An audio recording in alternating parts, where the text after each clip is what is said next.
Hi everyone, my name is Tracy Nugent and welcome back to my channel, or if you're new here, welcome to the video. I hope you enjoy it. So I kind of just wanted to come on here and apologize about the fact that I haven't really been filming or posting a lot of videos on my channel lately. Yeah, it's been over a month since I've sat down and filmed a video at all. And I'm starting to feel that awkwardness creep back in because I haven't really talked to the camera in a little while now. And not that I was ever really fully confident in doing it in the first place anyway.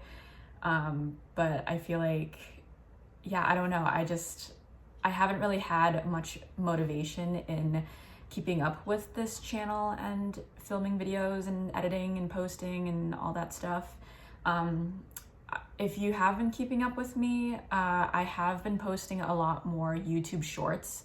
I recently went on a fall-themed trip to Maine with my partner in October, this past October.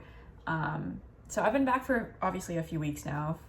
Well, actually, I've been back for like about a month now, but I have been slowly starting to post YouTube shorts of just little clips here and there that I filmed during that trip. We went to Acadia National Park, we went to Bar Harbor, we went around the whole state and just did a lot of sightseeing, and mostly just enjoyed the fall foliage and just the main nature scenery. And we did a lot of like historical themed tours. Like we visited like museums and like historical societies and all that stuff. We also did like a little ghost tour around Bar Harbor as well, which was really fun because we went in mid-October, right before Halloween. So it was kind of like a spooky themed fall trip. So that was a really fun trip. So I have been posting on my channel, but mostly YouTube shorts, just little clips here and there that I filmed during the trip. But yeah, I haven't really sat down and filmed a real YouTube video in a while now. And today I'm gonna be continuing the monthly series that I've been doing, where I usually read, if you've been keeping up with this monthly series on my channel, I usually read from this book. It's called The Leaping Hare Nature Almanac, your year-long mindful guide to reconnecting with nature.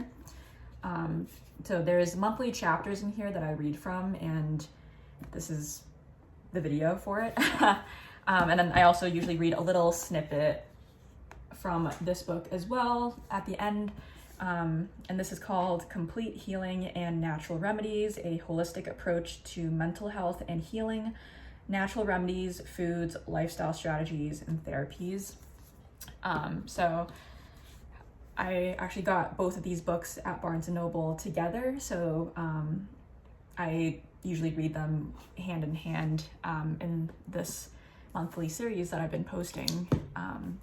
But I started this channel, or sorry, not channel. I started this series back in May of this year, and I can't believe it's already November. And I know that I'm really late for November's video. Today is already November 18th that I'm filming this video.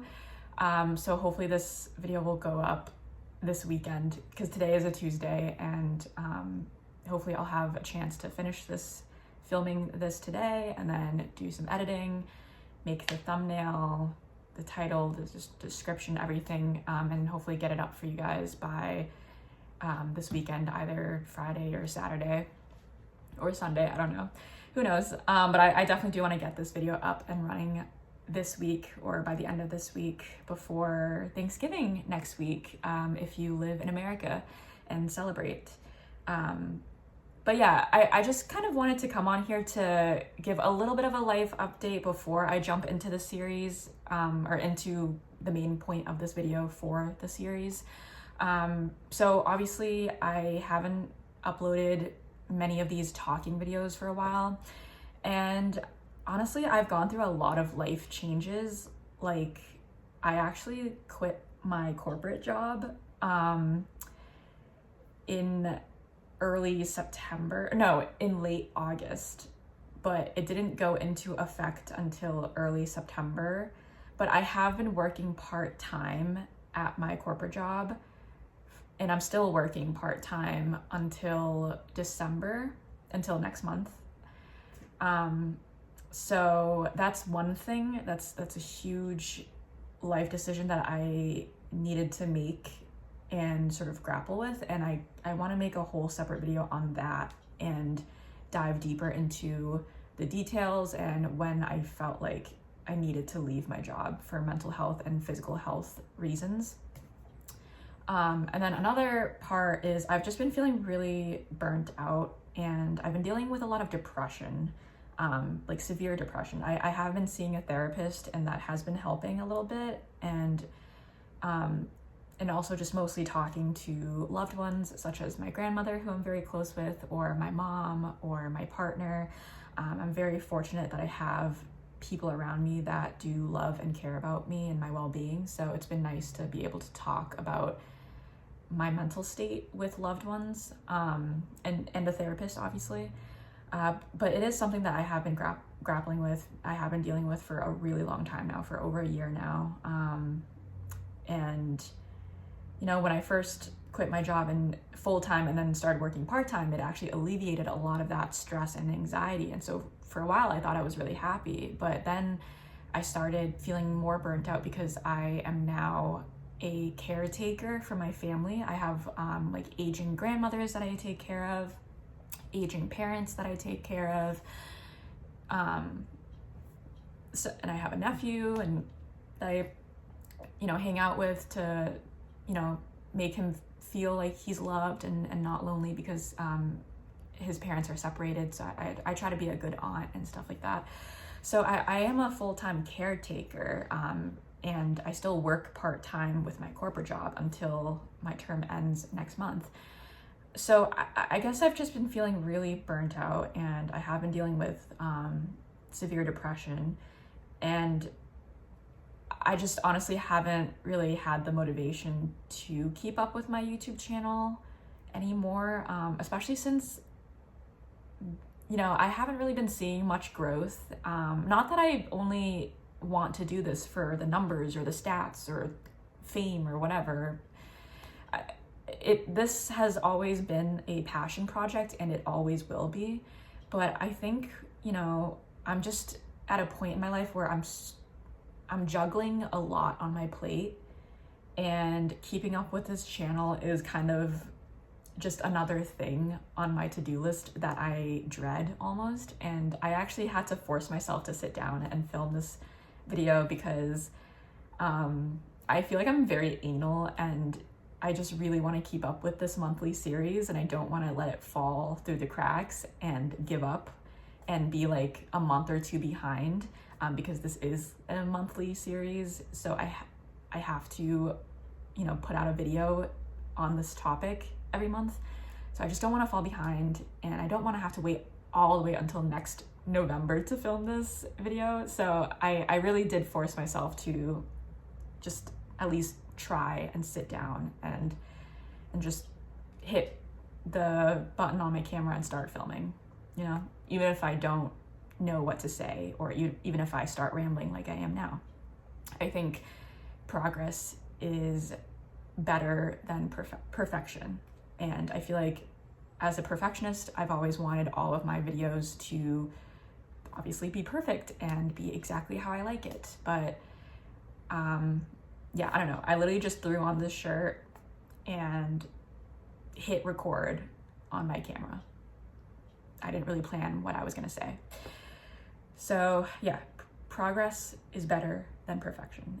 And I know it's already super late in November that I'm making this video, but I always think better late than never, you know what I mean? So I'm glad that I'm doing this because it keeps me accountable, and I do want to devote my time and my energy to this channel and sort of fuel it, because it is my passion project. I obviously don't want to push myself to the brink of a mental breakdown, and you know, I have family members that I have to take care of and a corporate job that I need to work and finalize my time at.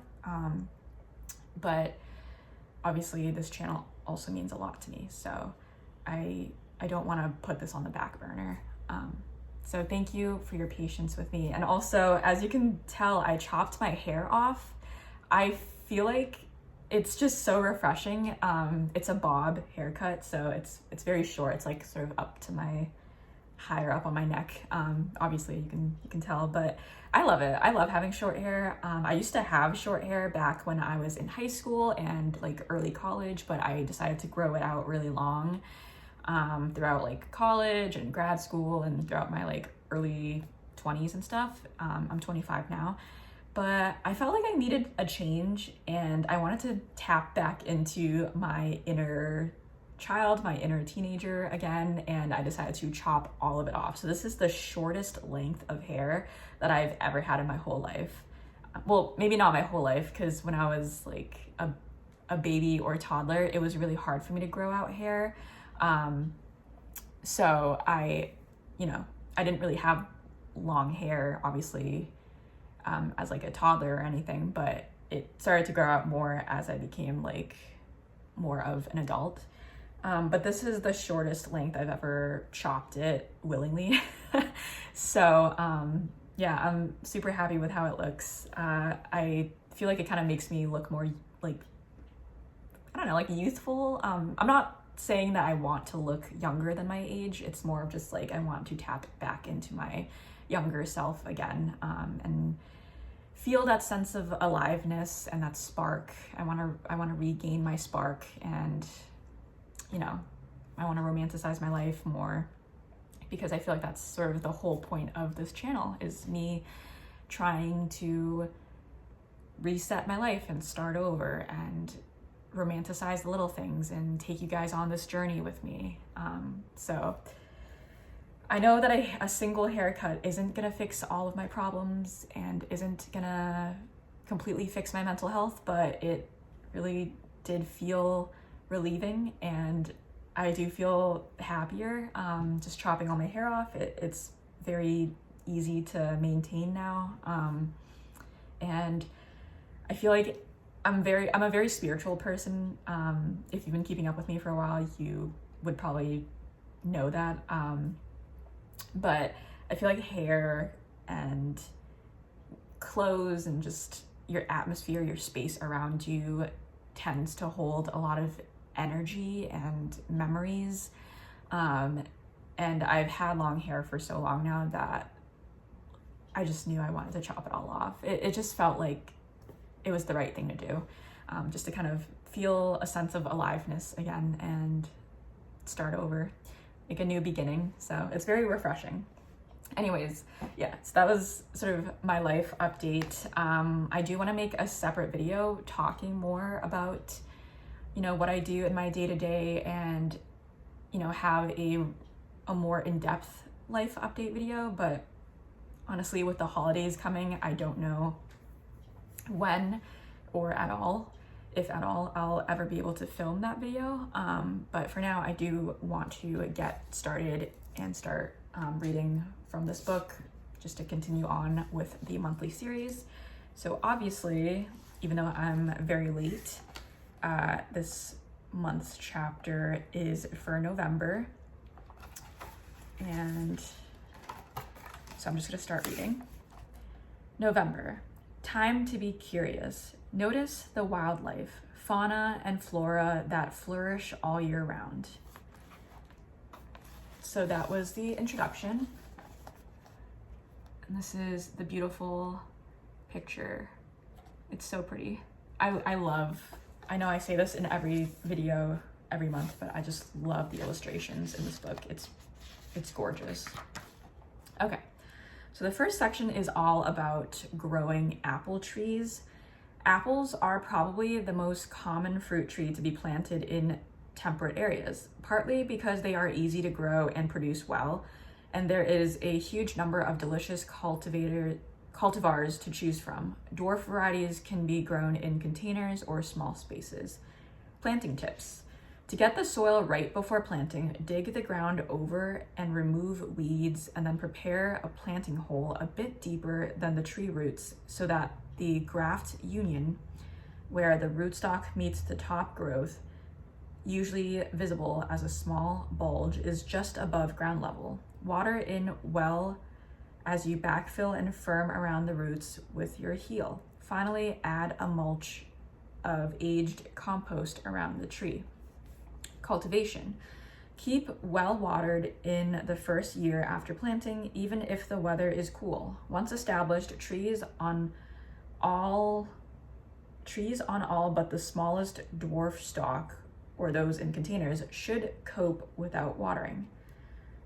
After a few years, trees need formative pruning in winter to create a healthy shape.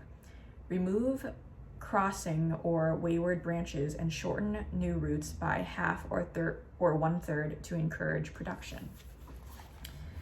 Weed control. It is vital to maintain a weed-free area in the root zone, at least for the first couple of years. Once established, the trees will be able to cope with some ground cover around the trunk.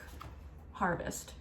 Exact harvest times for each cultivar will vary from region to region and year to year. Either check regularly to see if the fruit comes off easily in your hand, or wait for the first fruit to drop and then harvest them all.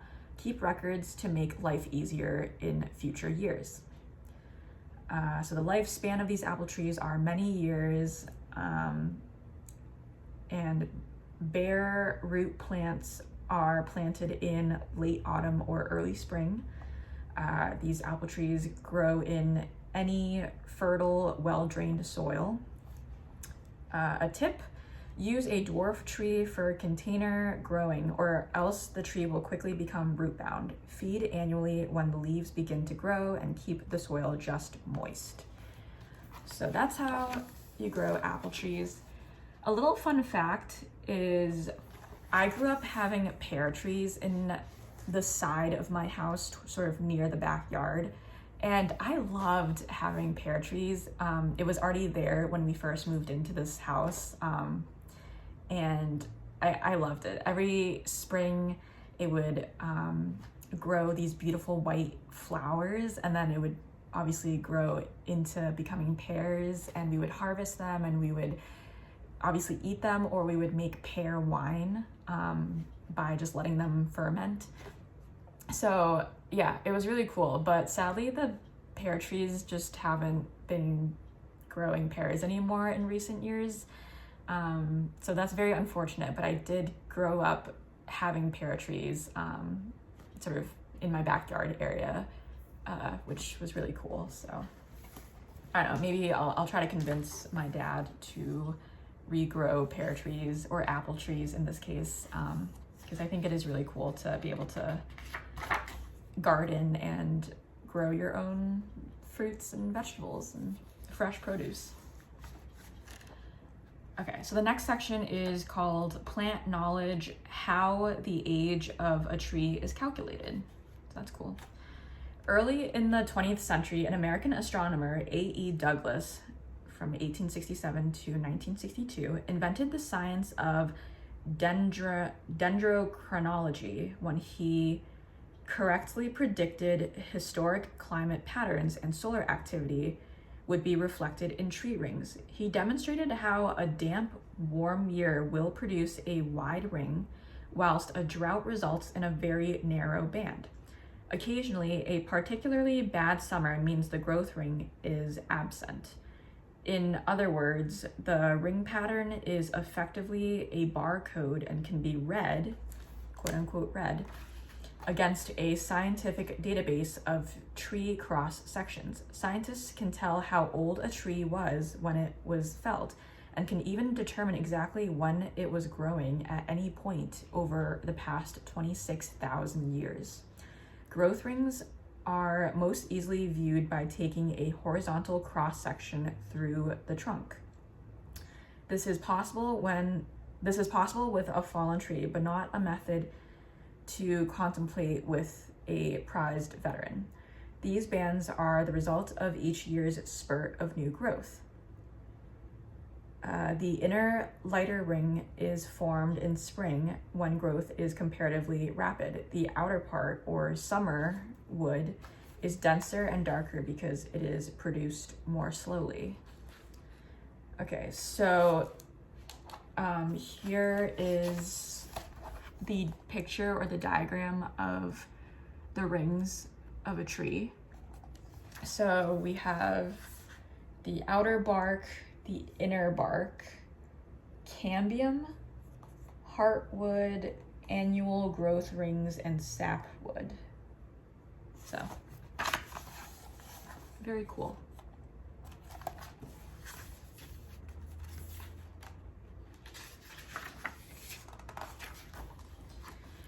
Okay, so the next section is a recipe for rosehip, hawthorn, and pine throat lozenges.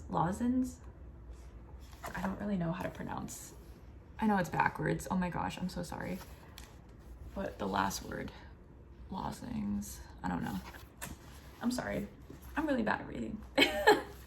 But I'm sure you've known that by now if you've been following this series. Nature's kingdom is abundant in tall sorts of powerful remedies for injuries, emergencies, and life's ups and downs. This recipe uses the best of the hedgerow larder to create a batch of soothing lozenges that are guaranteed to relieve even the sore throat. So it's a sore throat remedy recipe. So this recipe makes roughly 100 sweets.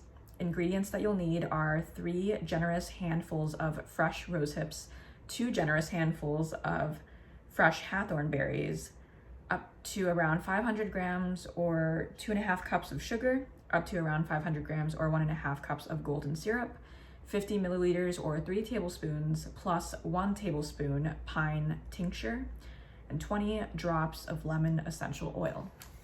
So the method: collect your berries and immediately cover with boiling water, leave to cool. Mash up the mixture a little, then strain through a double layer of muslin. Mix this liquid, about 400 milliliters or 10 cups, with equal amounts of both sugar and golden syrup. Make into sweets, stirring in the pine tincture and lemon essential oil just before pouring the mixture into a set of sweet molds. Leave to set for 24 hours before using. So that's cool. I love that this book gives little recipes and stuff like that. The next section is all about stargazing, and it is about the Pleiades cluster. So that's very interesting. I'm a huge astronomy space nerd, so I love some of the sections in this book that has like that space knowledge or like astronomy knowledge and stuff. So Taurus, one of the zodiac constellations, is a large prominent fixture in the later part of the year. Within the area of the constellation is the Pleiades cluster, or Seven Sisters, or in parentheses M45. Best viewed in November of each year. Despite the name, there are actually 6 stars visible to the naked eye, and if you look through binoculars or a telescope, you'll find hundreds of stars sparkling like diamonds. Finding awe and beauty. Gazing up at the sky on a really dark night is mesmerizing. Pitch dark from horizon to horizon, punctuated by thousands of points of twinkling lights like tiny jewels on a silk cloth. And when you see something like the Pleiades in a telescope for the first time, you can't fail to be awestruck. Whether we know the science behind what we're looking at or not, the intrinsic beauty of the night sky remains unchanged. It's a source of inspiration, fascination, and wonder. The next time you look up, take a moment to allow the exquisite splendor of the starscape to capture your eyes and your heart. So, I love that. This is the illustration. Very cool. I love space so much. Okay. So the next section is called Reconnecting with the World. So it's just a little like blurb or excerpt. There are countless small signs that signify our place in the year and link us to the seasons. The scream of the new season's birds as they fly high, performing dramatic loop-the-loops as they catch insects on the wing back from their long migration. Sitting inside an artificially lit room, we can be surprised to find we have lost track of the time of day. Reconnecting with the natural world is reassuring and calms the soul. I agree with that. The knowledge that deep down the earth is still turning, the seasons are changing, and all is well with the world. This provides security and helps to put into perspective of our own often minor aggravations and inconveniences that grow to dominate our lives. Gardening brings us both into the moment and into our ancient past. A holistic approach to gardening includes not only knowledge of planting dates and soil microbes, but also of your own sense of wellness as the gardener.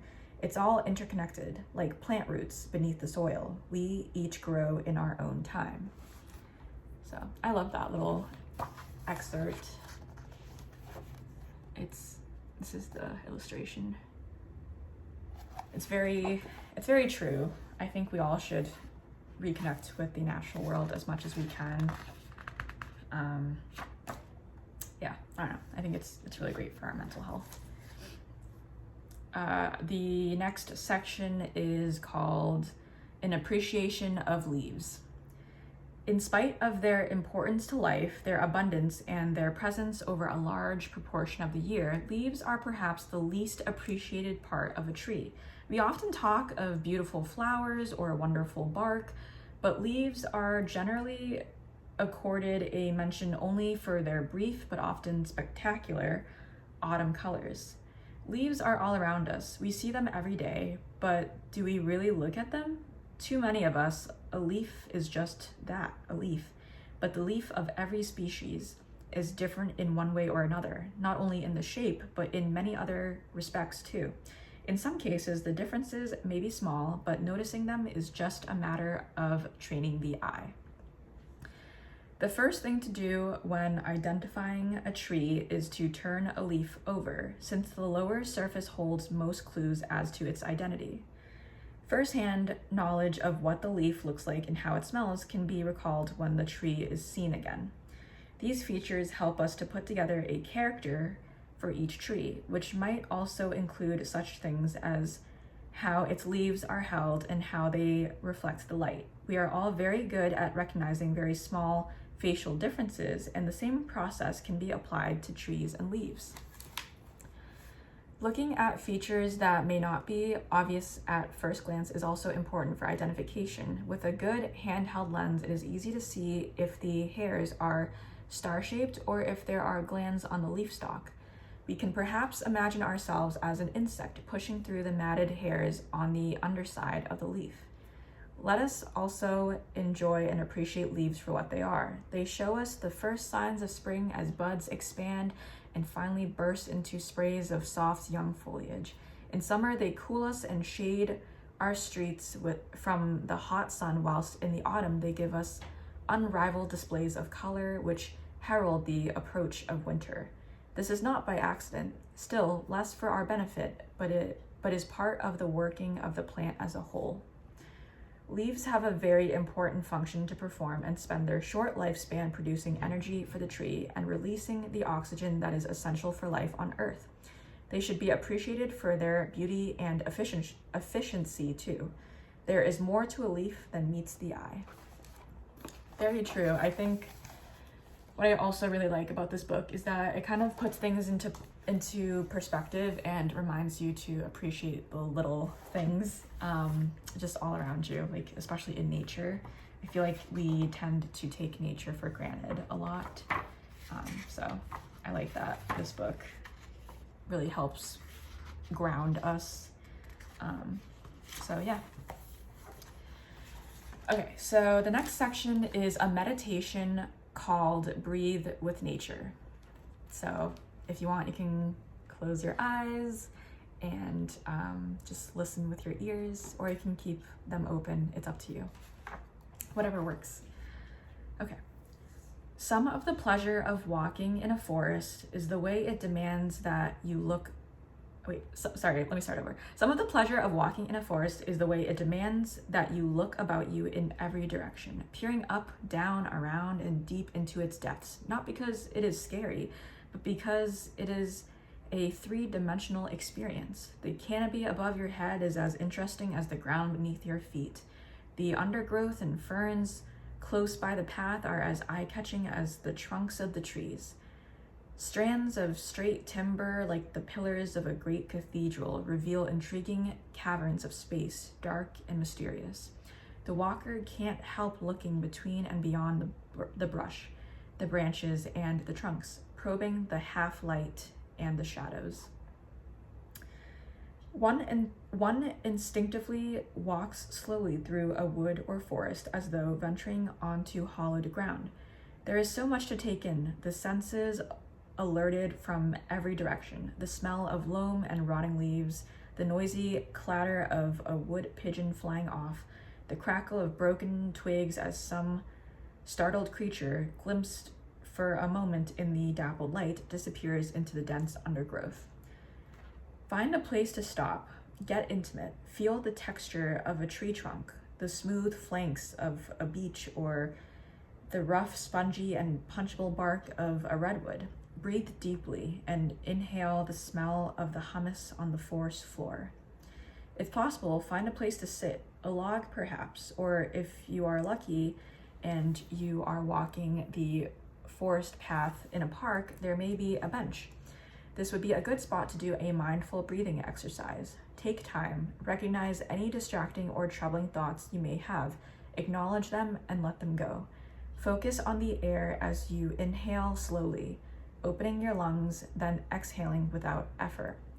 Become aware of yourself as a breathing body sitting amongst trees. So that's a really nice little idea. Definitely, if there are any like nature trails around you, it'd be great to explore those. I love walking around nature trails. Oh my god, that's a tongue twister. I can't talk today, clearly. But obviously, if you've been following my channel for a while, you would know that, because whenever I take a walk on nature trails in my hometown area, I always love filming them and uploading those videos as little YouTube shorts. So yeah, I think exploring your local nature trails, or even if you live in a big city, if you have any like local parks around you, I think that's also, you know, good enough and pretty nice to just be able to get outside and touch some grass and, I don't know, hug a tree or something, or just do a breathing exercise on a bench in the park. But yeah, I don't know if I showed you the picture yet, but I love this image. It's very pretty. Okay. So I think we're kind of coming towards the end now. So there's only 2 sections left.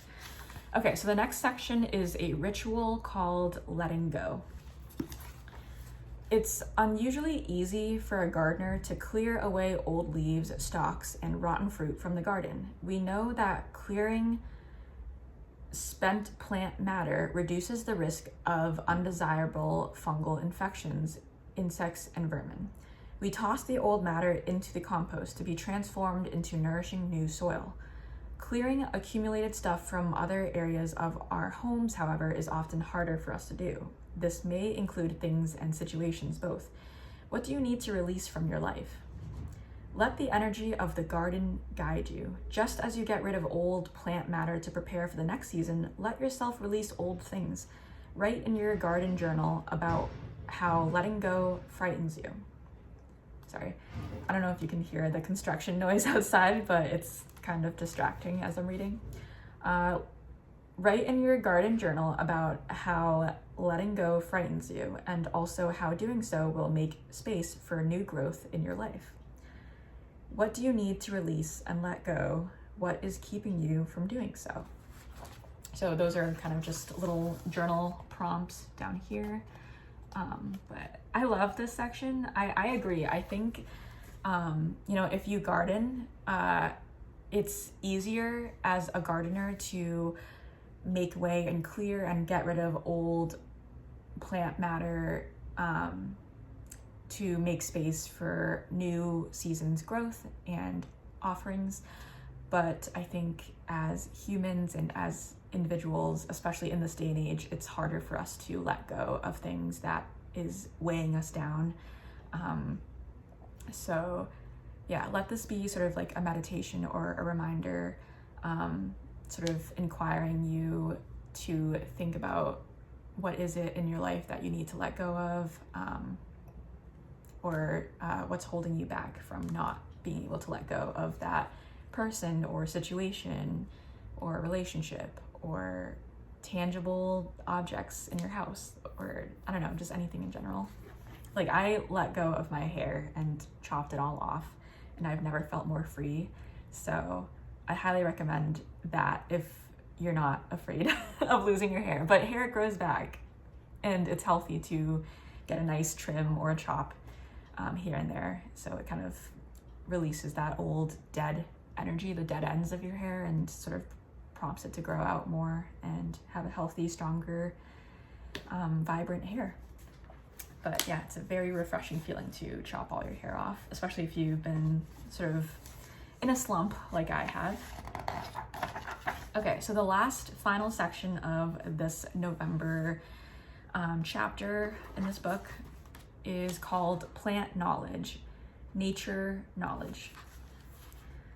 By following a few simple maintenance procedures, you will give your plants the best chance of remaining healthy and vigorous and help to avoid attack from pests and diseases. You should act immediately upon any signs of pest damage or disease and take professional advice if necessary. Deadheading. A flower's primary goal is to set seed. If you constantly cut off the dead heads, the plant goes into overdrive, sending out more flowers in an effort to reproduce. Sorry, excuse me. My throat's kind of dry because I've been reading too much and I haven't been drinking enough water. Pruning. Cutting back dead, damaged, or diseased parts of the plant encourages growth and helps maintain vigor. Do this in spring or autumn and either compost the prunings or, if diseased, destroy them on a fire. Use the ashes to condition the soil with potassium. That's so cool. God, I love nature so much. Like, I'm so giddy just thinking about that, because I love that, like, nature works together and everything is just so interconnected. Like, everything can be upcycled, recycled. Everything works together. You know, there's death and rebirth, and God, everything is just so interconnected. I love Mother Earth so much. So I think this November chapter has been reminding me of how much I love Mother Earth. Division. To divide an overgrown plant, dig it up, remove as much of the soil from the roots as you can, and cut the plant in half with a sharp knife. Replant the parent plant in the original hole and the new plant in a new position. Water thoroughly before and after planting until established. Root cuttings. Take a healthy, stout root, cut it into 5 centimeters or 2-inch sections, and pot it in well-drained compost with the tip of the cutting just shy of the top of the soil. Do not overwater your cuttings. Shoots should emerge in early spring. Air circulation. Plants need good air circulation to help release waste gases and reduce the chances of disease and attack. Space plants according to size, which adds circulation and prevents competing for nutrients and soil water. So that's really cool. These are kind of just some little tips and tricks on like how to make the most of your garden. And I think it's also symbolic and metaphoric about the whole like releasing and letting go of the old energy, sort of like cutting your hair and it growing out healthier because you're chopping off the dead ends, or like pruning a plant, as it mentions in here. When you cut off the dead parts of the plant, it will encourage the plant to regrow and become more healthy and vibrant than ever. So that was November's section. Let me just quickly go through the pages again, just to make sure that I didn't miss anything.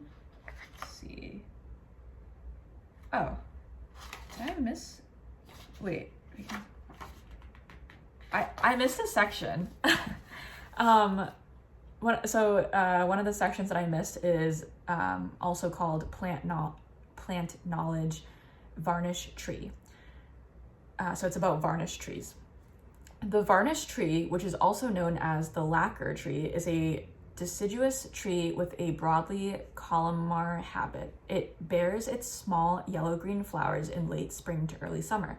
It is cultivated for its sap, which is used to produce the lacquer used in Chinese and Japanese lacquerware. There is some evidence that the Japanese trees were introduced several thousand years ago from China for their durable timber and sap. So it's a pinnate leaf type. Its leaf shape is oblong in its outline.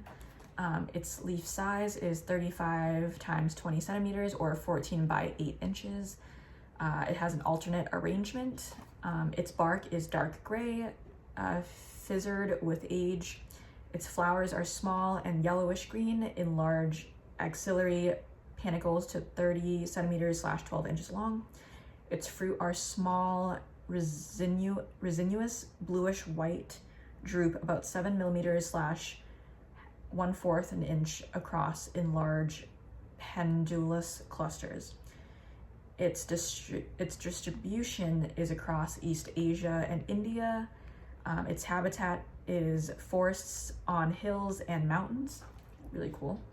The leaves of the varnish tree are pinnate and up to 35 centimeters / 14 inches long and 20 centimeters / 18 inches across. They are composed of up to 13 untoothed leaflets that are ovate to oblong and up to 13 centimeters / 5 inches long and 6 centimeters / 21.5 inches across. Borne on a short, downy stalk, they are smooth or nearly so above and covered in yellow-gray hairs beneath. So that's really cool. That is what they look like. Well, not really. It's more of like a cartoon illustration of what the plant should look like. But that's cool. Yes, I missed that section. I was kind of rushing through.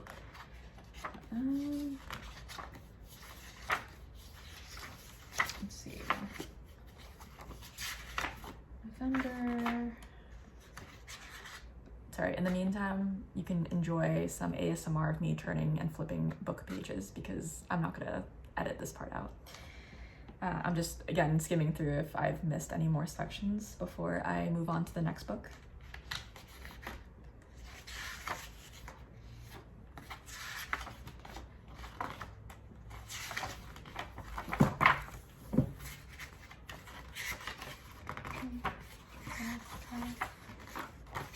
Okay, so that was the only section that I accidentally missed. I've read through everything else.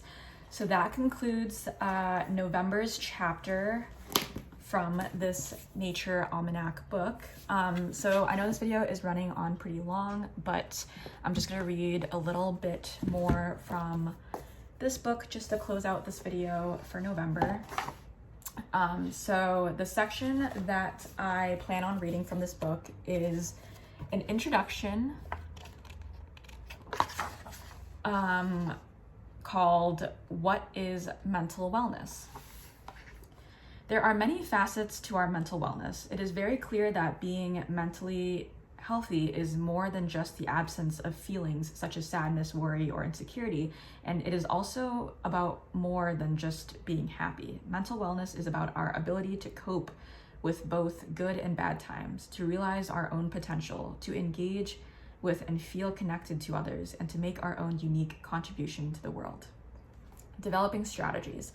The topic of mental health has in recent years become more prominent in the global health agenda, and much of the stigma and embarrassment that people once felt talking about difficult feelings and experiences has begun to disappear. We recognize that for each of us, there will be times when we feel overwhelmed, times when we need to make self-care a priority, and moments when we need to seek out a little extra help. Good mental health is largely expressed through our behavior, resilience, and how we respond to life's challenges. Our ability to make healthy choices, not just about everyday things such as food and exercise, but also about our relationships and work, how we spend our leisure time, and how we manage stress, displays mental wellness. Healthy choices can also mean sometimes saying no to people or things that have a negative impact on our lives. Setting realistic goals and boundaries that help us feel fulfilled gives a sense of purpose and lets us reach our potential. This includes being fair to ourselves, judging our appearance and lives by normal standards, rather than distorted media ones, being realistic about expectations and not punishing ourselves when a goal is not reached. How we cope with change reflects our mental health. Change is a part of life. Some changes we plan for and navigate with ease, others take us by surprise. In today's rapidly changing world, our perceptions of ourselves and each other are of what we hope for in the future are subject to constant review. Mental wellness helps us to work through challenges and maintain a sense of stability alongside the ups and downs that come with change. Our self-confidence and self-esteem can be a measure of mental wellness. In difficult times, the ability to care for ourselves and believe we are worthy of care is demonstrated in small actions such as eating nourishing food, getting enough sleep, and finding joy in day-to-day routines. Self-care nurtures our self-esteem and the feeling that we have a right to be part of things that help us to forge a successful path in life. How well we make use of our resources is important for mental wellness. Being mentally well means being resilient and cultivating external and internal resources to draw on when needed. Both conventional and complementary medicines have a great deal to offer in supporting mental wellness. For most people with mild, moderate, or occasional symptoms of poor mental health, a self-help regimen or consulting a complementary practitioner for support may be sufficient to regain equilibrium. Recognizing when we need additional professional medical help with, for example, depression, anxiety, phobias, or compulsions, and learning to ask for that help is also a key aspect of mental wellness. The bigger picture. Mental health cannot be separated from physical and spiritual health. These three aspects of our lives are dynamic and constantly interacting. On days when we feel spiritually low, physical exercise may provide a lift. On days when we feel mentally low, spiritual practice, whether through mindfulness, spending time in nature, or engaging in prayer, can be uplifting. Viewing our mental wellness in this holistic way can help us to find the resources to cope with changes and challenges. So some important quotes to consider is being realistic about our goals and boundaries can give us a sense of purpose and help us to reach our potential and feel fulfilled. Our mental well-being requires balance and the ability to recognize when we need extra help. So that was this section. I just read through all of that really fast of this Complete Healing and Natural Remedies book. So I hope you guys enjoyed watching this November series or November video in addition to this monthly series where I read from both of these books. I know the video is already getting really long, but I just wanted to thank you all for watching, and I hope you enjoyed. I do want to continue devoting myself to keeping up with this channel and with my videos.